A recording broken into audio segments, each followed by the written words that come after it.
Good morning, good morning, good morning.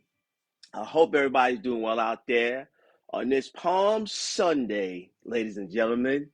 My name is Thomas Taylor III, coming to you live from Lawrenceville, Georgia. Well, now I'm going to try to be brief. I'm not going to be in front of you too long. I know individuals may be getting dressed to go out, to go to church service, things of that nature. Well, first, before I get started, I want to give my condolences to a very good friend of mine, Tracy Harris, in the passing of her sister. Tracy, our hearts are with you, and our condolences to you and your family, because I know how close you and your sister was. This morning, I'm going to try not to be too long, but I want to talk about something that I experienced yesterday, and then what I want to talk about is fear. But I want to talk about fear in a little different format this morning. I want to talk about fear when it comes to change.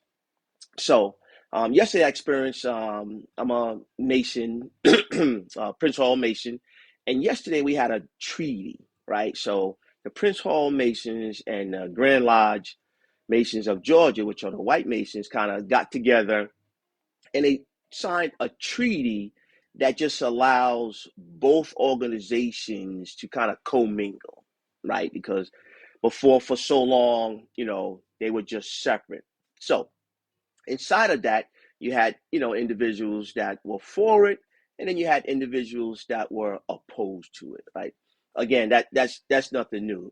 Some people are going to be for certain things, they're going to have their reasons, and some people are going to be violently opposed, and they're going to have their reasons. But despite all that, it actually happened, right? And it was a great occasion. It was a monumentous occasion because it was an historic event, okay? So inside of that, what I want to talk to you about is fear. What I want to talk to you about fear from the standpoint of change. Because sometimes we don't correlate the two. Sometimes we talk about fear, false evidence appearing real, but we don't equate it to change, right? So think about that. So sometimes there's things inside of our lives that we know we need to change, but it could be driven by fear of that change, of what's going to happen after the change. So I got a little thing, and I've taught my team, for years about change. Okay, so if you got a pen, write this down. If you're driving, you could look at the replay. Change goes through three stages, ladies and gentlemen: storming, norming, and then performing. Okay, so I'm going to explain those stages to you. So the first stage is just complete storming. So if you're at, job or any place, and, higher management implements a change, or if you're a manager yourself and you implement a change to your team, well, the first phase of that change is storming. Ah, man, why we got to change? Everything's been fine the way it is. They're always coming around trying to change things. For some reason, they don't like the way we do things. Things were fine the way they used to be. We don't really need that change. That's the first phase. That's the storming. Now, when you think about that, what is that rooted in? That's rooted in fear.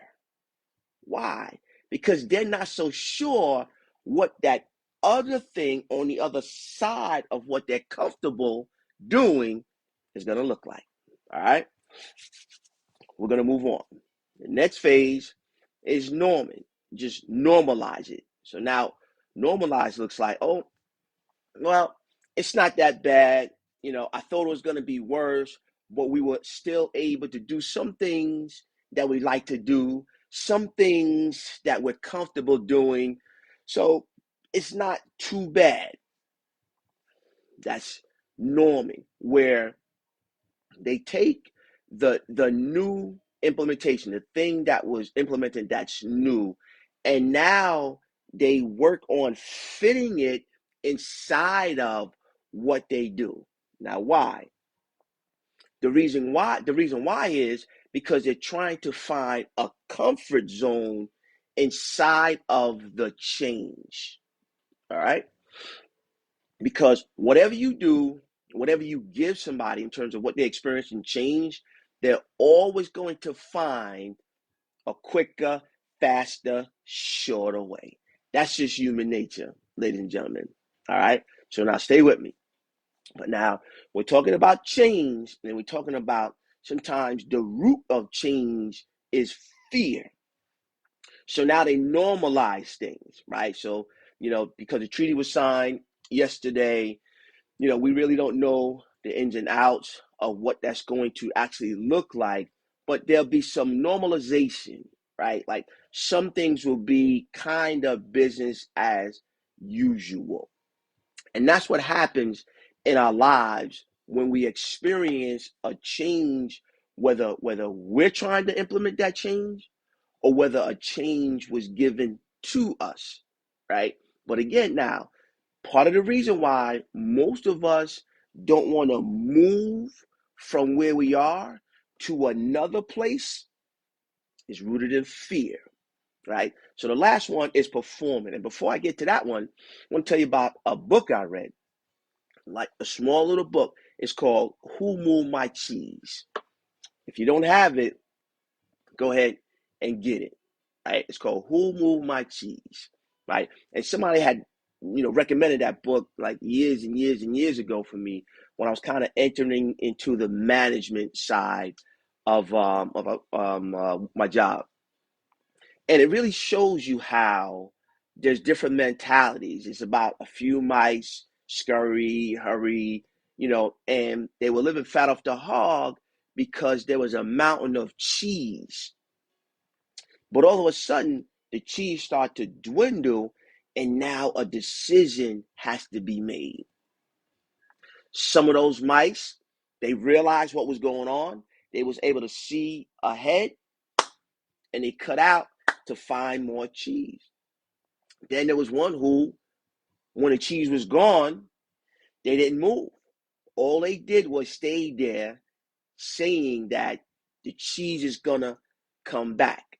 Somehow, some way, this can't be real.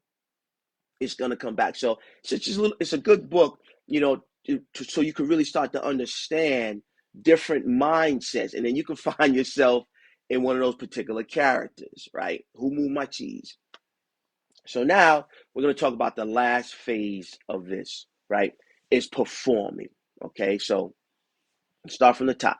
We're talking about change. And sometimes we fight change because that fight is rooted in fear because we like to be comfortable.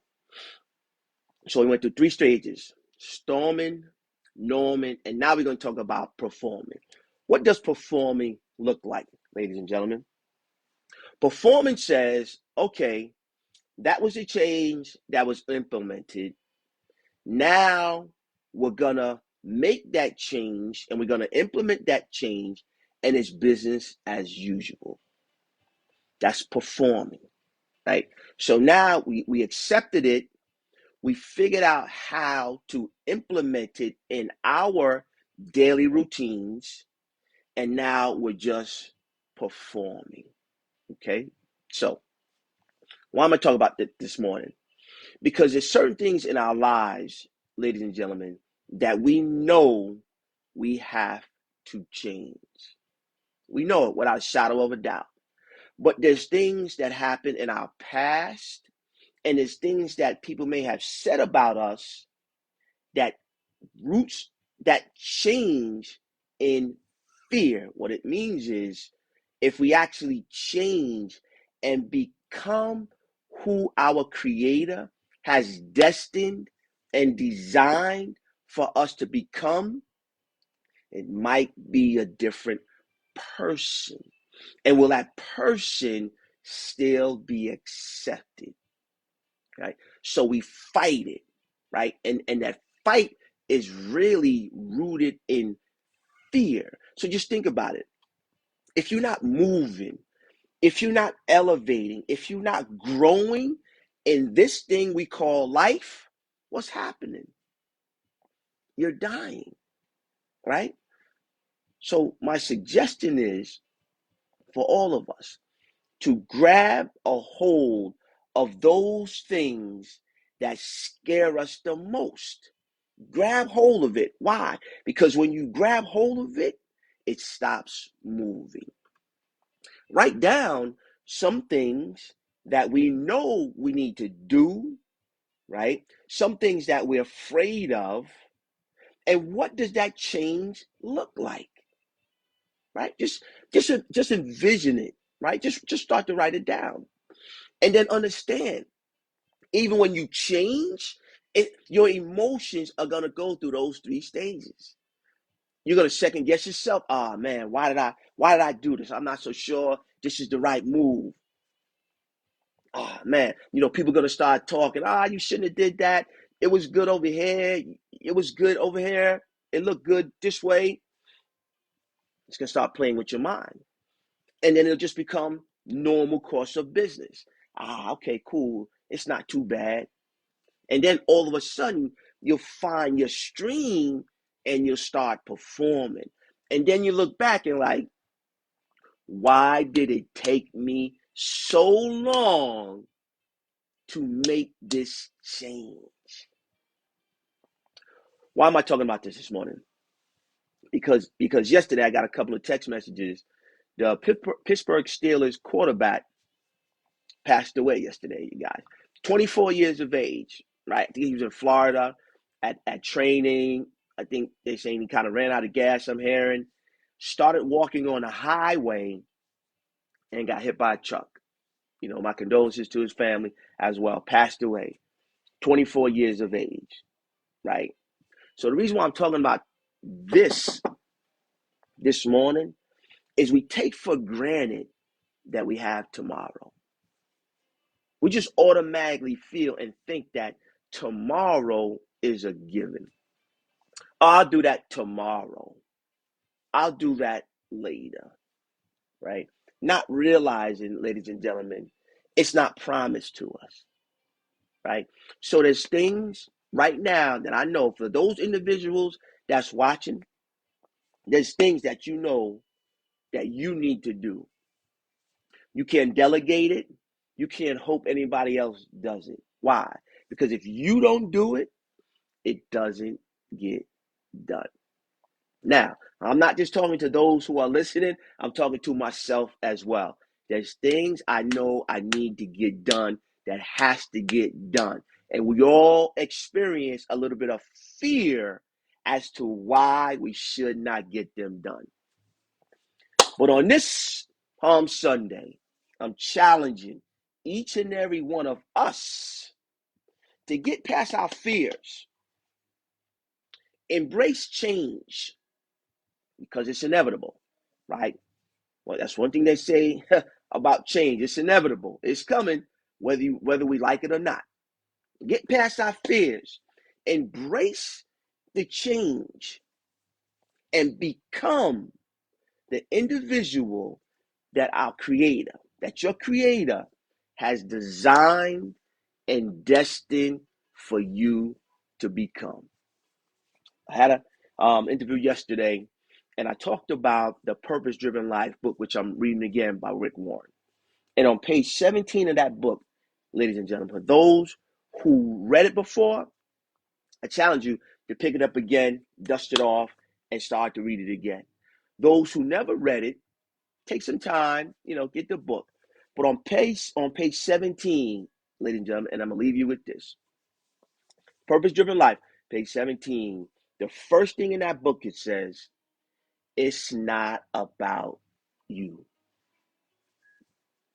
So I want you to let that sit in for a moment. This life that you're living, this life that we're living is not about us. Why is that important? That's important because if we embrace the fear, if we make the change, we can become all that our Creator has designed and destined for us to become. Why? to help those who we are assigned to, because they're waiting for you. They're waiting for me. Why?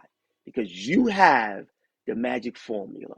You have the key word that they need to hear to unlock what they have inside of them, ladies and gentlemen. So I'm not gonna be long, but I just want to come on this morning and share some little nuggets with everyone, because I know there's individuals that's listening that are afraid to change because they don't want to go through those stages of storming, norming, and performing to become a different individual. Because sometimes we live our lives hoping that other people edify us, getting permission from other people. Well, I'm not going to go into that this morning because that's for another day and that's for another time. Well, again, my name is Thomas Taylor III, coming to you live once again from Lawrenceville, Georgia, just to spend a little time and encourage you to get past those fears, embrace the change. If you want to follow me, you can follow me on Facebook at Thomas Taylor III. You can follow me on Instagram, right? Thomas Taylor III, as well as I have a YouTube channel, Thomas Taylor III, right? Tailor your dreams, right? So I'm out there, different platforms, just sharing my heart with you guys, right? Just challenging everybody to become all you be all you can become. I can't even talk. To become all that you can become while we're here. Because again, ladies and gentlemen, tomorrow is not promised. So let's embrace that fear, embrace that change, and help those that are assigned to us. So on this Palm Sunday, go out there and make it a great day. It's been a plum pleasing pleasure as well as a privilege. Thomas Taylor III. Talk to you soon.